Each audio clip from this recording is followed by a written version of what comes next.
I'm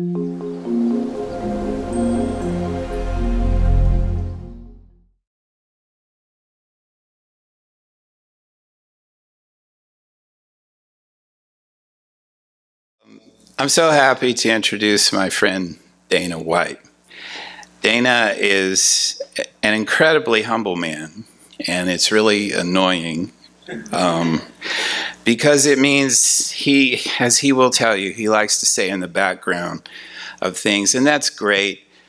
And he does magical work in the background, in between things, putting people together and making things happen. And he's done that for us, and we count him a friend of the institution, and I count him a personal friend. But it is really annoying because he has a lot to say.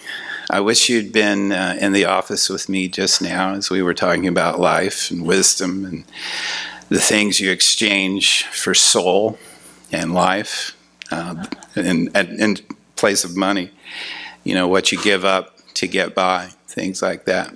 Really wise and honorable man. And I just knew him as a friend. I knew he had a PhD from Pacifica Graduate Institute. But I didn't know all this until he gave me this amazing article, by the way, in the Journal of the Earth, which is a Harvard publication. Is that right? Yeah. See, so humbled, so annoying. Listen to this. I didn't know any of this, Dana, because you're so annoying. Okay, PhD in Mythological Studies, emphasis in depth psychology, MA in Communications Management from the Annenberg School, at a little school called USC, bachelor's degree in philosophy from Occidental College, just over here. He is a Renaissance man. You know, I knew he was a good, kind, wise man. He's a Renaissance man. Listen to this. Author, editor, photographer, artist, print designer, marketing executive, communications director, environmentalist. He's an amazing photographer. His photographs have been used in 100 books, more than 100 books, and his large-scale photo collages have been exhibited and collected. Director of the Campaign to Clear the Air. You never told me about this. Campaign to Clear the Air.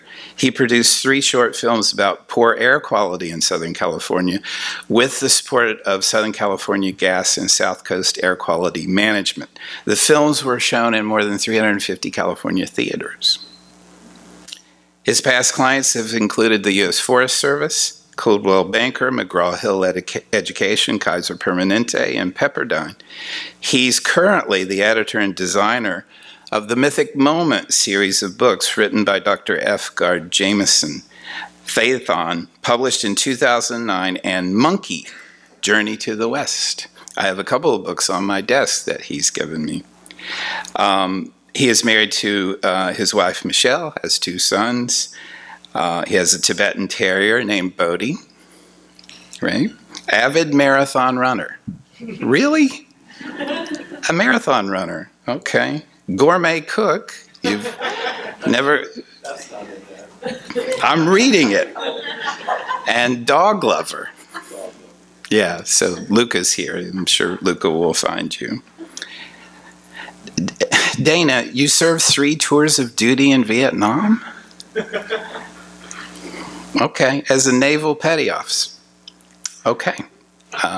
He remains an adjunct professor at Pacifica Graduate Institute, teaching courses in mythological studies and the graduate program on psyche and nature, and serving on dissertation committees. He's here tonight to talk to you about 0 to infinity and back again. Please welcome Dr. Dana White.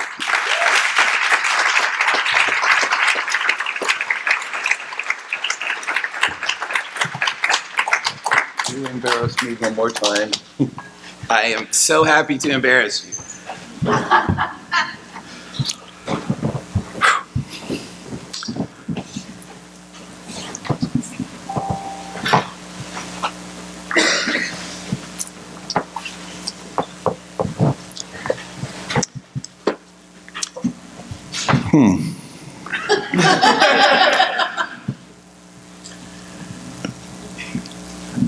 All right.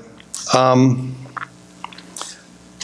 a month ago, a friend of mine and I were having a discussion in my kitchen about knowledge and wisdom. And it seemed to us that after this, we certainly did not equate the two. In fact, we saw them as really having different orders of magnitude. So I went on the internet thinking there must be an article or something about knowledge and wisdom. And I came across a poem that was a few lines out of T.S. Eliot. So I went to my book, or a book that I have by T.S. Eliot, and when I opened it, there was a bookmark from a previous time that I had found the same poem. I was stunned. I didn't remember when I'd gone there or what that had been about or how I'd found it. But I thought I would start that off, this evening off, with reading a little bit from that, or at least the lines that relate to that.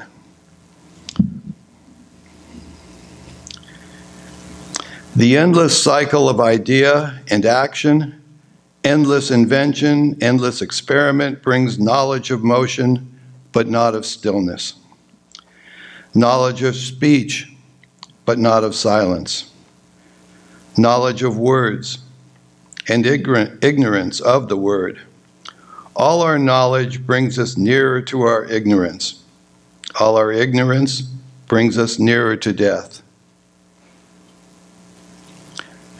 But nearness to death, no nearer to God. Where is the life we have lost in the living? Where is the wisdom that we have lost in knowledge? Where is the knowledge that we have lost in the information? And I was stunned by the fact that it just seems to set up how we have made a priority of knowledge and not of wisdom. We don't really speak about knowledge traditions. We speak about wisdom traditions. But yet in our cultures and in our schools, we've really drawn ourselves down the path of information, data, and knowledge. Now let's see if I can make this work.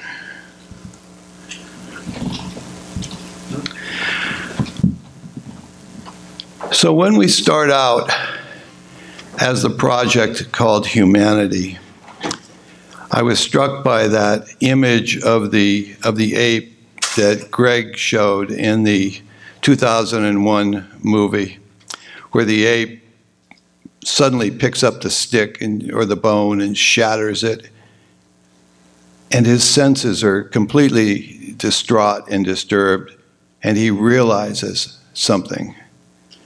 That moment of realization is the spark of the separate self. And when we separate from the participation mystique, in which there are no differentiations, and there's nothing to separate us from anything in the cosmos, we go down that path, and we've been going down that path ever since. The thing that we left behind in that path is the soul. And the soul remains there tied to the infinite oneness of the participation mystique. And the soul is something we can't outrun. In fact, it follows us to this day, wherever we are. So tonight, what I'm going to do is try to follow where the personality and the separate self have taken us, and how we can go through all of the iterations that we do to find the path of reuniting with the separate self, with the soul that we left behind, so that we bring back and find ourselves at the place that we started, but somehow it's different. It's the same place, but it's different. We recognize it, but it's different.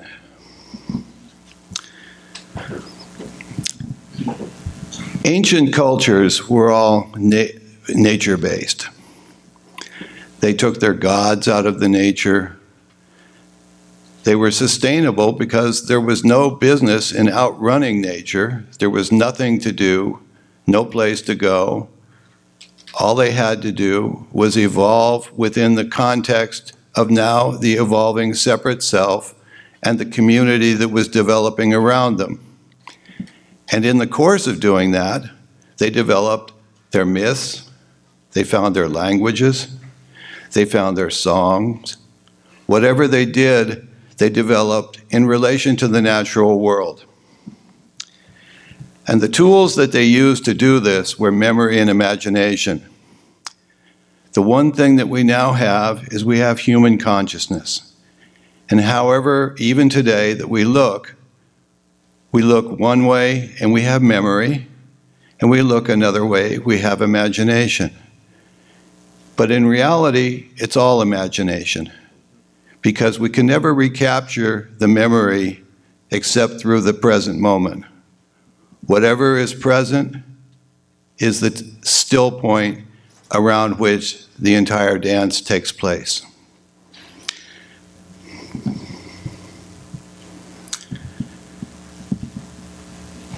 Even today, as then, we have the sense of chaos. And one of our missions and one of our purposes is to define a sense of order within the chaos. It doesn't eliminate the chaos, but the chaos is ever present. And within that ever presence, we find our narrative, our orality. In the very beginning, this oral nature gave us our stories. And in the early stories, I stole your image. I found it. This is Odysseus. And he was leaving the Battle of Troy and returning home to Ithaca. The stories give us a grounding in reality. And wherever it is that we are, we need a story. If we don't have a story, we have the story of no story. But story is the defining characteristic of what makes us human. And that humanity is something that works all the way back to the very beginning, to our roots and to our archetypal nature. It winds its way all the way back to the soul that never left us.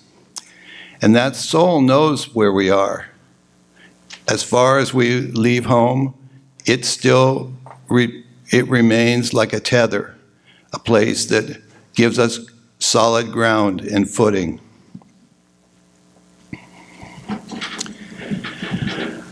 Throughout our evolution as people, we've constructed initiations and rites. And one of the things that we have found ourselves growing away from in our modern cultures is the sense that the rites and initiations don't mean anything, or that you can buy them, or that having something is sufficient to replace the need for a rite. But ancient cultures saw, like with the Eleusinian mysteries, they would go into a dark space, open themselves up, and they would see what came through the darkness. In the search for meaning and substance, what we encounter is the tendency to go either toward the light or toward the dark. And in the light, we find the rational mind. We find the images before us.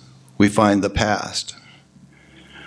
But in the darkness, we find the unconscious. We find the dreams. We find the archetypes. And we find the path to the soul. If we look carefully, we'll follow the path of the sun and the moon. Right now, as we are here, we're in the middle of a really dramatic moon that is called the worm moon. Called the worm moon because it was named so because this is when the earthworms come from the earth. And it's a very powerful moon. I don't know if any of you are predisposed to lunar variations or you get kind of weird on the full moon, but I do. And the thought that this, well, my wife will tell you, the 3 or 4 days before a full moon, it's like I can be hell to live with. I churn, I am short-tempered. I don't try to be, but it does happen. And I can feel it right now. There's an anxiety that permeates this, and it's all moon-related. Day after the full moon, it'll be gone, you know? I began to observe this when I was really young, maybe 7th or 8th grade. There were days when I really felt extroverted. I felt like I could go play. I felt like I could sell. Felt like I could produce. And then there were days where I just felt like being by myself. I just couldn't handle people. And as I went through my life, I began to notice that these weren't just variations. They occurred at specific times. And as I looked at them, I realized these are occurring on the moon cycles. They're occurring before the full moon and before the empty moon. Now I know that, but at the time it was just completely unfamiliar territory for me. I have found that it's a part of knowing myself, of me coming to terms with who I am, and trying to live within the boundaries of that, and trying to carve out a life in a culture that doesn't care about that. You know, if I'm having a pre-moon day, I still have to go to work, or I still have to deliver something on deadline, and it's hard. It's hard to do work when you don't feel like being around people. During these periods of times, my dreams are just off the charts. I mean, I get dreams that lack context, dreams that are situational, dreams that I don't know. They're only way I can describe them is the images are archetypal. They're forces. They're things that line up inside me and don't release me. In ancient times, there would be shaman that would take the culture or answer these questions. But today we don't have people like that. I mean, we have therapists and we have friends, but we really are struggling with how to deal with the darker side of things. So a good way to portray these two opposites is that we have light and dark forces within us. And the Native Americans have a story about the dark wolf and the light wolf. And the story goes that these forces are inside us doing battle. And they kind of tear at each other. The light wolf sees things. The light wolf opens doors and connects with people, makes relations, makes us happy. The dark wolf tears at us. It really is a good defensive mechanism because it wards off people and it kind of sets up boundaries. The question would be, which wolf survives the fight? And the answer is the one you feed. Whichever wolf, whichever force is inside you that you decide you're going to honor, that's the one that's going to take precedence. Now, the wisdom traditions will tell you that it's better to keep them both alive. You don't put one out to pasture. You don't cage it. You don't bottle it up. You allow them to have a dialogue and a tension between them and let that tension come out. Because in the tension between the opposing forces, what you have is you have the way in which oppositions, which are part of our natural nature, they come out. Each opposition that we have is a way for us to make the most of our situation. They produce energy, they produce conflict, they produce adrenaline, and they produce solution. We cannot avoid the natural nature of strife and love. These attractions and repulsions are energies that divide us and draw us together. And we find our tribe in the kind of energies that are related to our oppositions. Each opposition is a kind of a dualism, and in our particular culture, we're driven to light. We're driven to size. We're driven to more. We're driven to accumulation. The values that we place upon these create cultural tensions that drive us away from our cultural still point. All of our desires take us away from the silence that is inside us at the moment of soul that we left at the very beginning when the separate self was created. But the separate self has to exist. It has to find a way to coexist with not only the soul that's inside us, but the separate self itself. So toward that end, the ancient Greeks understood that at Delphi, the wisdom came from knowing oneself. Know thyself. We don't particularly practice that in this culture. We practice study hard, be better, get rich, and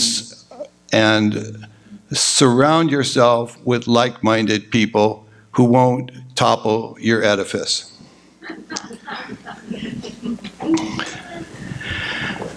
Now, the soul that I spoke about is in a kind of an incubator. It continues throughout the course of history and throughout our lives, and it continues to manifest and stir within us.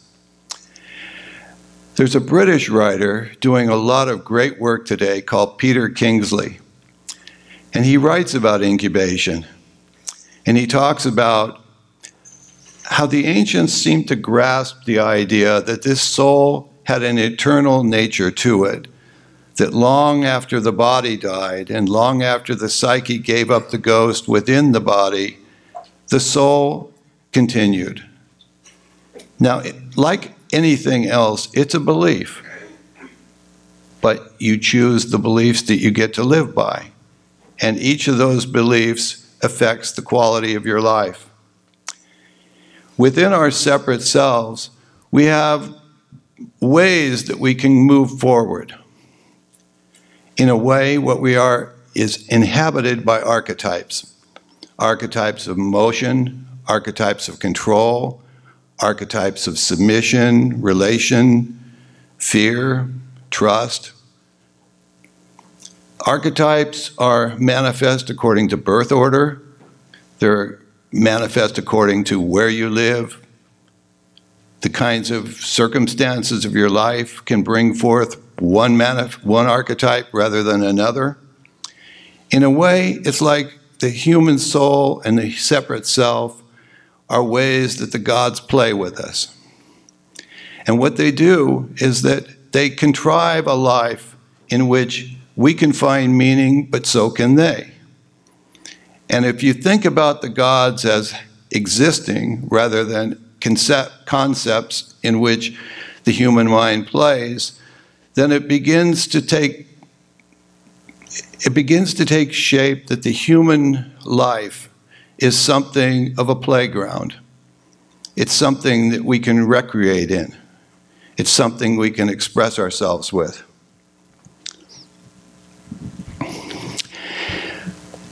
We have moved from a human orientation of the earth to the sky. And this came about largely as we moved from polytheism, where the natural world and all of the elements and the seasons and the changes and what have you, to the sky where we have monotheism and we have one God encompassing all of them. In the same move, what we've been able to do as human beings is shift the emphasis from the earth to the sky and from the heart to the head. We privilege the rational mind. In our culture, we praise intelligence, smart people, people who know a lot of stuff. I think it's worth looking at, where does feeling and where does soul and where does substance and character fit into that? When you go for a job, what are you going to tell them? I think the proudest thing that Greg said about me was my two sons. I had a situation, I was telling Greg, I had an epiphany. I was about to have my first son, and I was driving home in the middle of the night, and there I was. It was actually at the corner of Olympic and Westwood Boulevard. And it was like a light went on. I mean, it was a flash. And I said, here I am in the middle of the night. My kid's about to be born, and I'm on this important assignment that's got to get done by morning. What am I doing? Why am I out here? So I went home, got up the next morning, walked back into the company that I was working for, and I said, I'm out of here. I'm going to take a year off, and we'll see what happens. Took a year off, had my kid. I will say, taking a year off for a newborn does something for me. I don't know if it does anything for the newborn, but I really found that as adults, we spend an awful lot of time in non-essential work when we're caught up in the workplace. We're not defined by the work we do. We're not defined by anything other than the output we give them. They don't care who we are or what we think or how we feel. And to me, that was the way I wanted to raise my kids, was in a feeling-based family situation. I wanted them to know that I was not the father that I was raised with. And I will say this, that 30 some odd years later, I get invited on their vacations. They'll show up, we'll go to concerts together, we'll do camping trips together. I mean, it's very cool to have friends as your sons that you can do things with. I didn't have that kind of a relationship, but I was unwilling to give my life over to my head. I don't think I would have been that good at it, but I was better at living by my heart. In a world of living by your head, though, you're surrounded by reason, by sciences. It gives you a lot of control over everything. The article that Greg referenced was called Out of Control. And it just seems to me that everything that we've done to construct myths has prepared us for having an understanding or giving us control over the world in which we find ourselves. But they're all human-centered. All of the myths take relation to the human being. Joseph Campbell talks about the 4 functions of mythology, and the first is the mystical or religious experience. We want to feel that the world is sacred. We want to feel that the world has a purpose, that it supports our being. Beyond that, there's the cosmological myth or the reference, and this is just what in the world is existence about? How do we find purpose and a meaningful existence within the entire cosmos? Back down to earth, we have a culture. And whether we're Chinese, Japanese, or American, or Mexican, or Canadian, our home is part of our mythology. And it serves us to get to know that. And within the culture, we have our own psychological well-being. And we have to cope with how we make ourselves within these other three mythologies. To some extent, our goal is to become self-reliant. We don't want to find ourselves dependent or codependent as much as interdependent. We're woven into each other's lives. And whether we like it or not, that's a simple fact. Our existences find one another wherever they are. I've started a monthly salon in my home in Santa Monica. It's called the Myth Salon. I gave myself over to this, and I've invited artists, professors, tarot people, people who have something to say, because I feel connected to them. Once I meet somebody who is willing to tell me their story, I'm drawn to who they are, because something in me pre-existed that story being told to me. But self-reliance is a way of self-separating. I'm not separate from the reality in which I find myself. In fact, I'm created by it. I resist patriarchy. I find patriarchy is a false narrative that sets up dominion and control, and a sense that that dominion and that control is authorized, or it's entitled, or whatever word you want to use, that this is some way that we are prescribed and a way for us to be. And for whatever reason, it's something that our particular culture seems embedded in now more than ever. It seems as if patriarchy is flying a flag and it is enlisting full-blown support. Over time, as we've evolved, it is a challenge for us to find our own personal path to authenticity. The narrative of frontiers has been written into the way that our particular culture is. We believe that if there is a frontier out there, it should be crossed. If there's something that should be built, it ought to be built.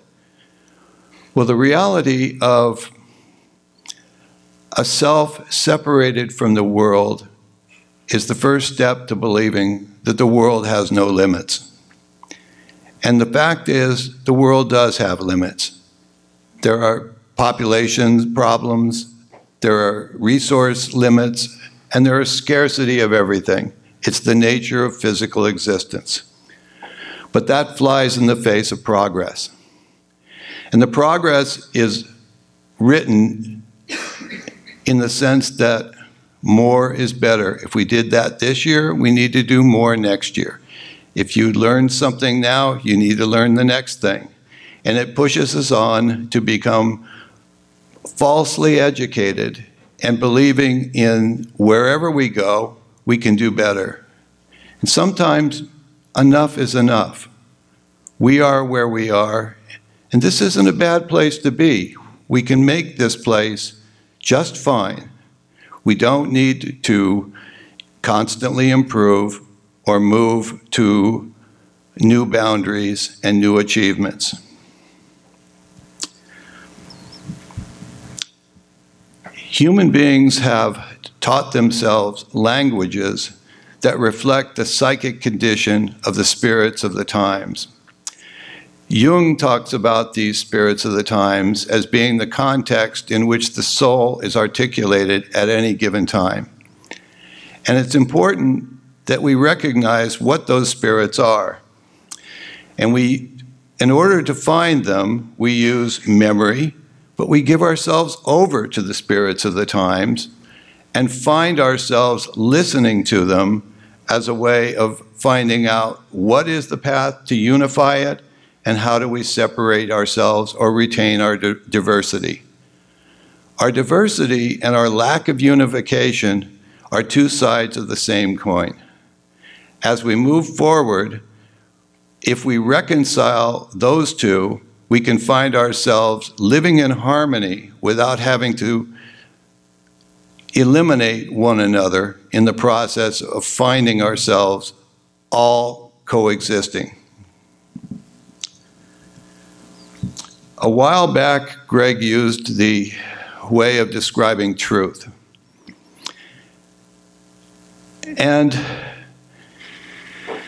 truth is really unknowable.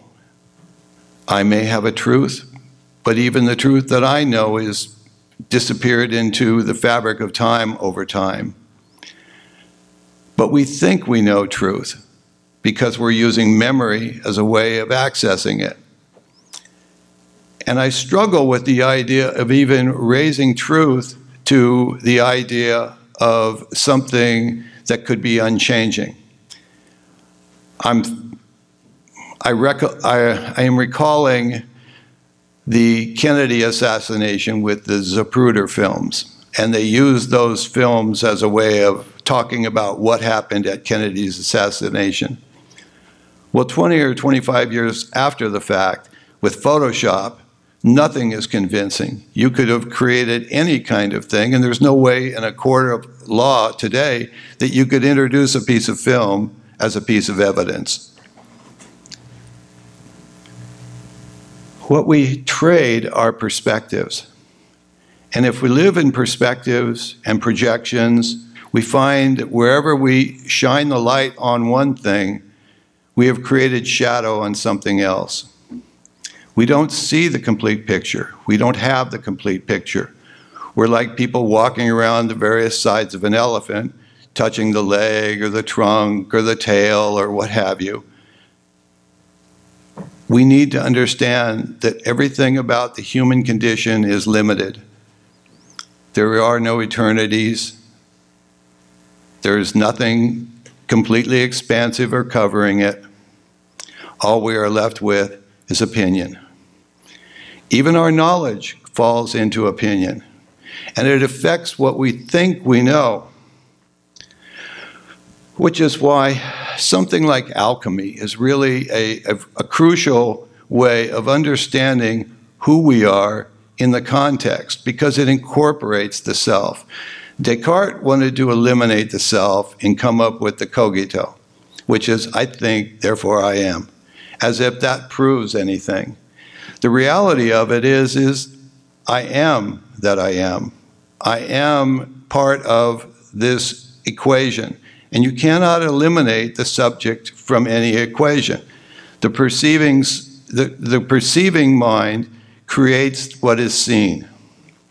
And so the inside and the outside are part of a conjunctio, a situation that requires both an inside and an outside.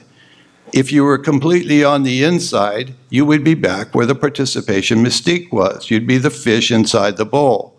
But we're not. We have this dual nature of being inside and outside. And as long as we retain that as part of our thinking mind, we can get to the reality of the essence and the form. Plato realized that in looking at something like a chair or an apple or some physical part of the world, there were archetypes and forms that allowed that thing to be what it was, but also archetypes that allowed us to recognize it for what it is. Today, what we live with is a world of accumulation and identification, attachment, and limits. We project ourselves according to those. We are tempted to define value according to how much we make, how big a house, how we dress, how much education we have. Those sorts of values are really ephemeral. And they're a moment in time. It's like running a race and defining yourself by that performance. It disappears the moment it's finished. Now, I've got 2 more slides, and then I want to do a little archetypal experiment with you. I had a brief flurry with educational administration. And one of the things that's been making the news today is the bribery that's going on with the University of Southern California. The idea of paying to get your kid into some prestige school. I dealt with a different problem at the other end, which was the admissions counselors talking to parents of unqualified students, encouraging them to mortgage their homes, take out loans, and incur debt as a way of placing their hope in a student who would never complete the program. And they were manufacturing student loans like it was going out of style. I left the school after about a year under a lot of protest. We had good programs, but we couldn't keep pace. We couldn't keep the scholarship at pace with the student loans. And it was really disturbing that they continued to do this. There's a movie called Failed State on Netflix that if you want to see something about the for-profit educational industry, it takes them all to task on that. But they're marketing self-development through these schools as if somehow or another these kids will come out of there and they will find out who they are in the course of developing their education. The reality of it is by focusing on grades and money-making careers, they're ignoring who the kids are. They're not seeing the kids or the need to authenticate the personality of the students as being at all important.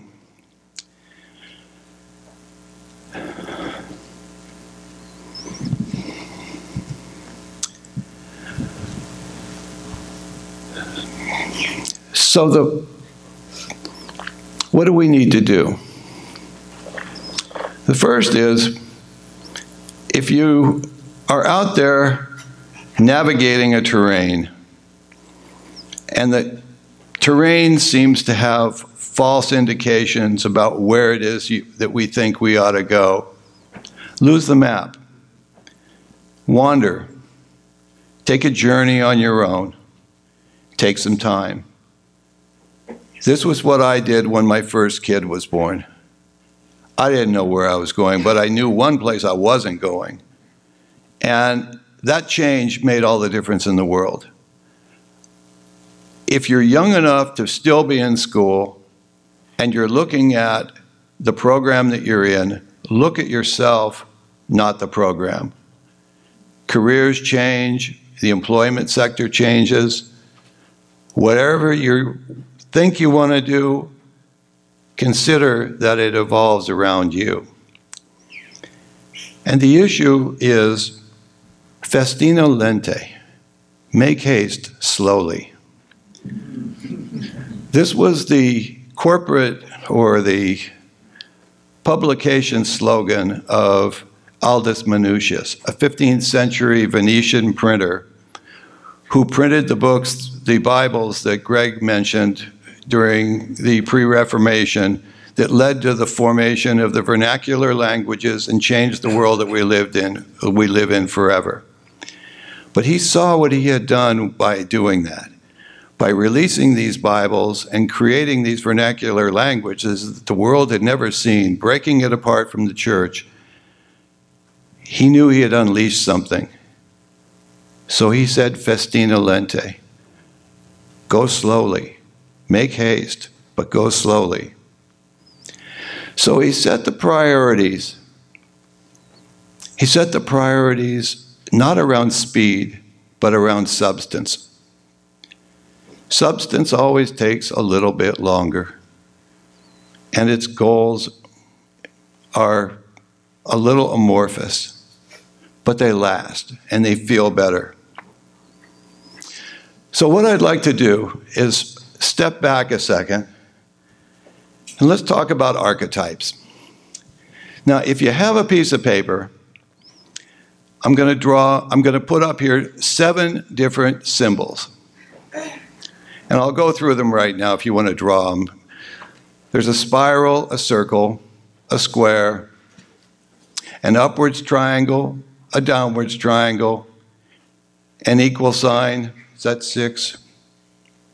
And a cross. So let's go through them. A spiral has been long typified as a symbol of unbridled evolution. It appears in virtually every culture throughout the world as one of those uncontained, varying, it goes up and down. It's the soul's journey. It's the journey of a person throughout an entire lifetime, and it wanders around. It's like a ribbon in the wind.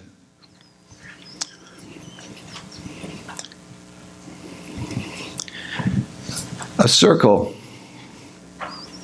is a symbol for wholeness.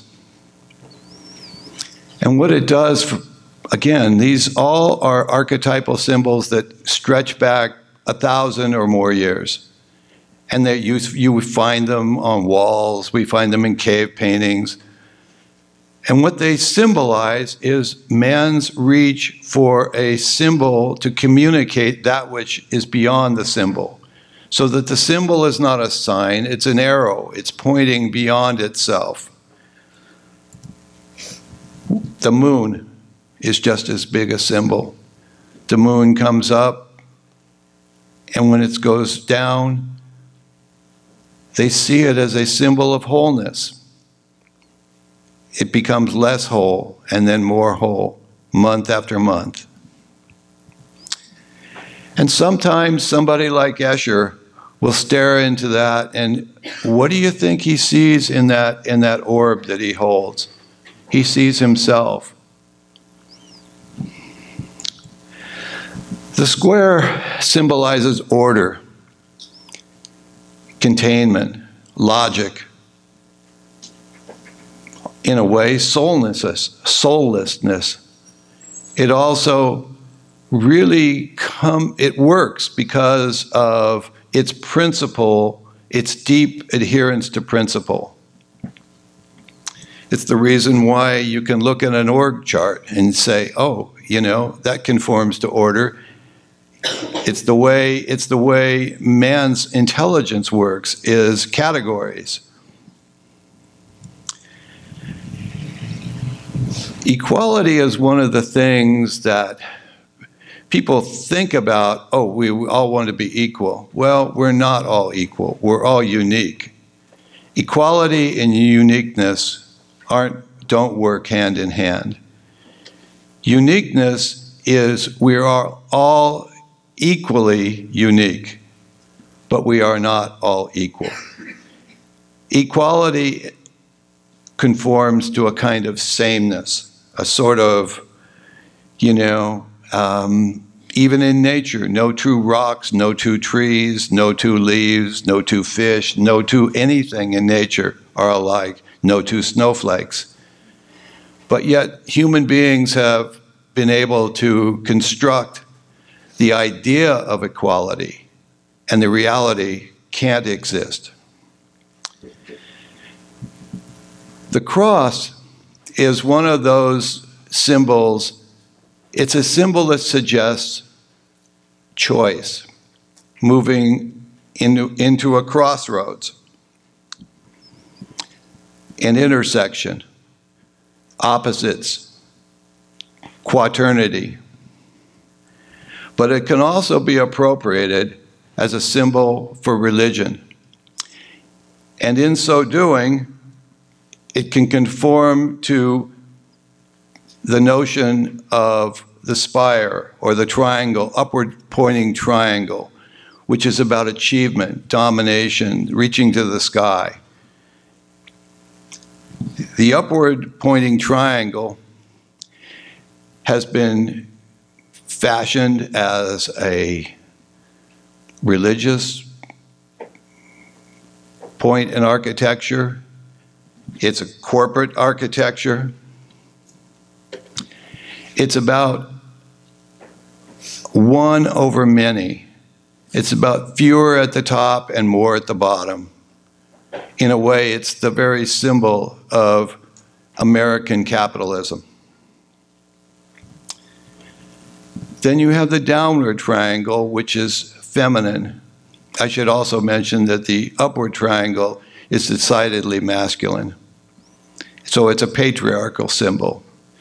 The downward triangle is its opposite, and it's a feminine sign, a reflective sign, going into a deep space, contemplating, reflecting.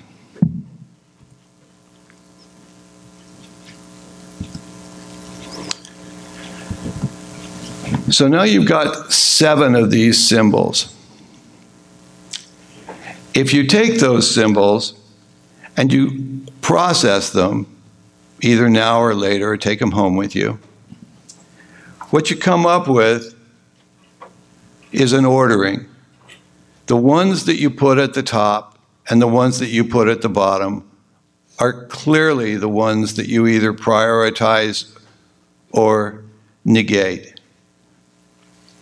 You resonate with the ones closer to the top all the way down to the bottom. The point of this is that this is a window to that archetypal soul that we left way back at the participation mystique. That soul never leaves you, no matter how old you get, no matter where you go. It's something that accompanies you on every journey that you'll ever have. And if you come up with a way to articulate or visualize the soul as saying, I think I like change over relation or wholeness or whatever. Wherever you are, there you are. And you have to take that with you. You can't want to be somewhere else and then find yourself on a path that you're not on. You can't live by somebody else's archetypes. You have to find the ones that inhabit you. And as James Hillman, a depth psychologist, would say, each of these is a voice, and each of them deserves a voice, like the white wolf and the dark wolf. They all want to have a seat at the table. Well,